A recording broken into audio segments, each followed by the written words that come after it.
en avant trop pour passer les Mérions. Hein.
Salut les amis, donc j'espère que tout le monde va bien.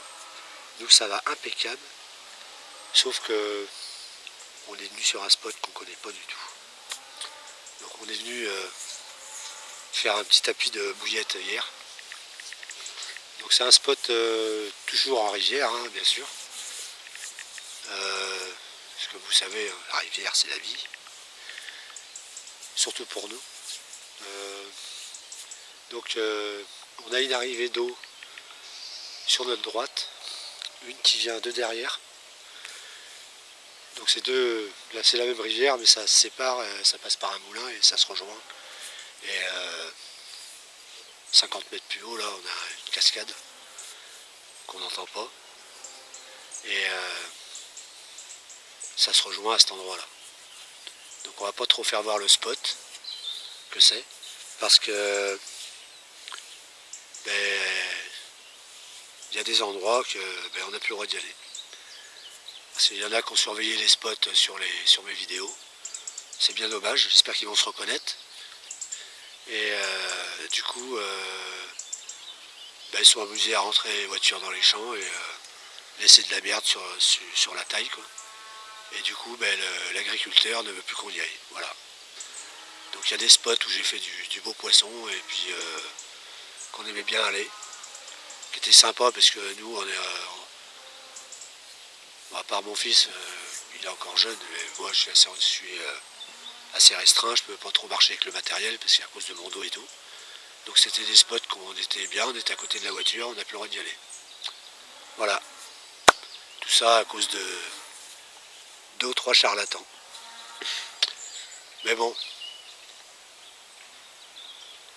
On va leur faire voir que n'importe où en rivière, on peut prendre du poisson, hein, comme vous l'avez vu dans les vidéos juste avant. C'est que si vous préparez un poste, ça sert à rien d'aller sur les autres, hein, de pêcher sur les spots déjà amorcés. La Sèvre nantaise est très très longue et il y a des super spots à exploiter. Moi j'ai pas exploité les meilleurs. Hein. Et il y a du beau poisson partout, la preuve. Surtout sur la vidéo juste avant, là, c'est un poste qui est juste à côté de chez moi. Et voilà, c'est sur un ponton handicapé, donc moi j'ai le papier pour pouvoir y aller, mais le petit malin qui n'est pas handicapé, qui a réussi à nous faire baiser les postes et on n'a plus le droit d'y aller dans le champ, et sache que je suis ce ponton handicapé, tu peux pas y aller, si t'as pas la carte. Coucou. Donc bon, voilà, moi j'ai le papier comme quoi je suis handicapé à 85%. Non indemnisé en plus, je le précise. Donc voilà. Donc nous alors, là aujourd'hui on est venu exploiter un petit spot qu'on avait pêché au carnassier. On n'était pas venu là exactement, mais on avait fait le tour un peu partout. Si, on a pêché un petit coup de leurre ici, je me rappelle. On était venu vite fait. Ou alors c'était mais c'était un peu plus le bordel. Ouais, on a quand même pêché un petit peu au leurre ici, mais pas. C'était vraiment vite fait parce qu'on avait fait plusieurs spots la même matinée. Je pense que celui-là on l'a fait en courant. Ouais, celui-là on l'a fait vraiment vite fait parce que c'était plus encombré et puis il y avait vraiment juste la place d'une personne. Ouais. Donc bon, c'est des spots qui sont, il y a de la carpe, hein, ça c'est sûr. Donc on verra bien, on va essayer de faire un poisson à ce poste-là. Et on fera peut-être un capot, mais c'est pas grave. Si, déjà j'ai une canne qui a bipé là. Donc la stratégie c'est qu'on a posé 4 cannes, parce qu'on ne sait pas où poser les cannes. Donc quand je viens sur un spot comme ça, je crois que j'ai déjà dit dans une vidéo, j'aime bien poser des cannes à plusieurs spots. Et comme ça je vois où ça déroule, où ça fait rien, où il y a le plus de touches, voilà, vraiment les passages de poissons. Et quand j'y reviens, j'emmène que 2 cannes. Et je les mets sur les spots les plus fréquentés et puis les plus productifs. Voilà, tout simplement. Donc là, j'ai mis une canne sur ma gauche sous une bouillée d'arbre. Enfin, pas dessous, mais d'ailleurs, tout à l'heure, je l'ai mis un peu trop près, j'ai attrapé l'arbre. Donc une sur ma gauche, juste dans l'angle où il y a le ruisseau qui arrive. J'en ai mis une en plein eau. Et je vois que plus loin là-bas, il y a des belles branches dans l'eau, donc je n'ai pas pêché trop loin. On ne sait jamais s'il peut y avoir sous l'eau. Et j'en ai mis une sur l'arrivée, sur la pointe en face de l'arrivée. Et une en bordure, pareil sur l'arrivée, en bordure en face et une sur la pointe. Voilà, pour l'instant, on va essayer comme ça et pour aujourd'hui. Donc c'est une pêche rapide, hein. On va être là, il est 14h, 14h15. Ouais, 14h15, on a juste fini de tendre les cannes. Enfin, juste fini, façon de dire, quoi, juste avant que je vous parle, on avait juste fini de tendre les cannes. Et donc 14, 15, 16, 17, 18, 19, ça fait à peu près 5. À peine 5. À peine 5 heures de pêche. Il faut compter le temps qu'on plie tout et tout. Ouais, le temps qu'on retourne à la voiture, parce que c'est quand même un spot. Sachant que le soleil il est caché aussi là. Il va faire noir beaucoup plus tôt. Ouais, il va faire noir beaucoup plus tôt et on n'est quand même pas à côté de la voiture non plus. Puis c'est casse-gueule un peu. Donc c'est des spots forcément qui sont beaucoup moins pêchés parce qu'il y a de la marche. Hein. Voilà. Les spots handicapés ont été bannis grâce à quelques personnes. Du coup on est obligé de se préparer des spots puis faire de la marche. Voilà. Ouais, là encore il y a encore 300 mètres. Là. 300 mètres. Donc il y a un spot avant, on avait fait 500 mètres de marche, celui-là 300. Pas du tout au même endroit, hein. C'est toujours la Sèvre nantaise, mais c'est pas du tout au même endroit. Complètement à l'opposé. Par contre, on a une de ces chances. Le seul jour où on vient, il tronçonne. Ouais. Le seul jour où on vient, il y a... je crois que ça doit être le monsieur du moulin qui doit être en train de tronçonner. Voilà, voilà. Donc, toujours bouillette Curis Copex avec fruits confits à l'intérieur. De chez LT Bouillette. Et stratégie. T'as vu les fouilles là-bas? Pas du tout où on pêche.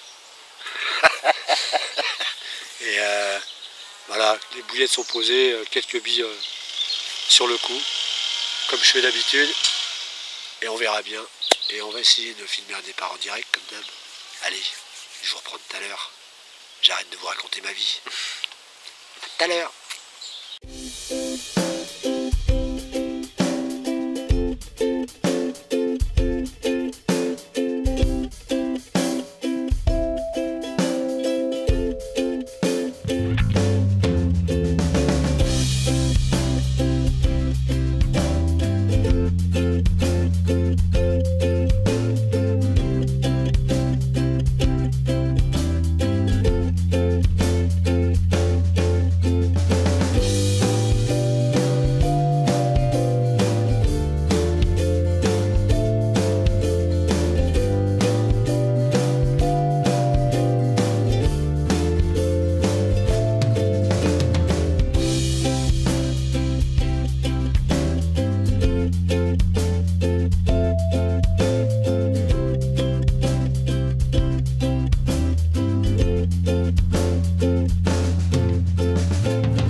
tendu une canne. Là maintenant ça fait à peu près 1 heure et demie qu'elle est là-bas. Sur un spot où j'avais vu un peu d'activité, des fouilles. Alors est-ce que c'est de la carpe ou pas, j'en sais rien. En tout cas elle n'a pas bougé. C'est pas violent. Pas de bip, rien du tout. J'ai une canne qui le sion a bougé, elle fait ça. C'est tout. Donc, est-ce que le poisson vient là? Est-ce que mes cannes sont bien posées? Ben ça on ne sait pas. On va insister encore. Allez. Une bonne demi-heure. Et après on va plier. Sait-on jamais. Des fois c'est la dernière demi-heure qui peut faire la différence. Allez, à tout de suite. Bon les amis, résultat de cette petite pêche. Une belle petite bulle. Bon là on va plier, hein. Ça sert à rien d'insister, il n'y a pas de tape, il n'y a pas d'activité. Alors est-ce que le poisson est sur off? Est-ce qu'on a vraiment bien positionné les cannes? Pourtant on les a positionnées exactement où on a amorcé, mais peut-être que le poisson passe pas par ces endroits-là. On peut pas savoir. Pourtant je suis certain qu'il y a de la carpe qui rentre par ici. Après ça peut être... il peut y avoir plein de facteurs. Donc on reviendra, on réessayera. Peut-être pas demain, peut-être pas, mais prochainement. Et je ne vais pas rester sur une défaite sur ce poste-là. Hein. C'est pas parce qu'on ne prend pas de poisson sur un spot que forcément c'est que les bouillettes sont pas bonnes ou ça peut pas être ça parce que vous avez la preuve, la vidéo précédente c'était les mêmes bouillettes. Peut-être qu'il faut que je pêche plus en bordure. Peut-être que le spot a déjà été exploité il n'y a pas longtemps et on peut pas savoir en fait. Donc voilà. Ça peut être très bien que le poste a été pêché la semaine dernière pratiquement tous les soirs et que le poisson est complètement déserté le poste. Ça peut être plein de choses en fait. Donc ça vient forcément pas des bouillettes. Voilà, bon on reviendra, on essayera et puis voilà, il faut peut-être plusieurs amorçages, il faut peut-être les habituer parce que c'est pas vraiment leur secteur. On sait pas. En tout cas pour aujourd'hui, c'est la bulle. Ça arrive. Mais on a passé un bon moment au bord de l'eau. On a fait les... Je vais tomber. Oh qu'est-ce que c'est que ça ma montre. On a fait... on a papoté un peu sur Facebook et tout. Voilà. Mais les poissons n'étaient pas au rendez-vous. C'est pas grave. Après les cannes ne sont pas pliées, mais bon, le temps qu'on range et tout, peut-être on sait jamais faire un départ, au cas où je vous reprendrai après. Sinon je vous dis, ciao bye bye les amis. Allez, portez-vous bien et allez à la pêche. Ciao.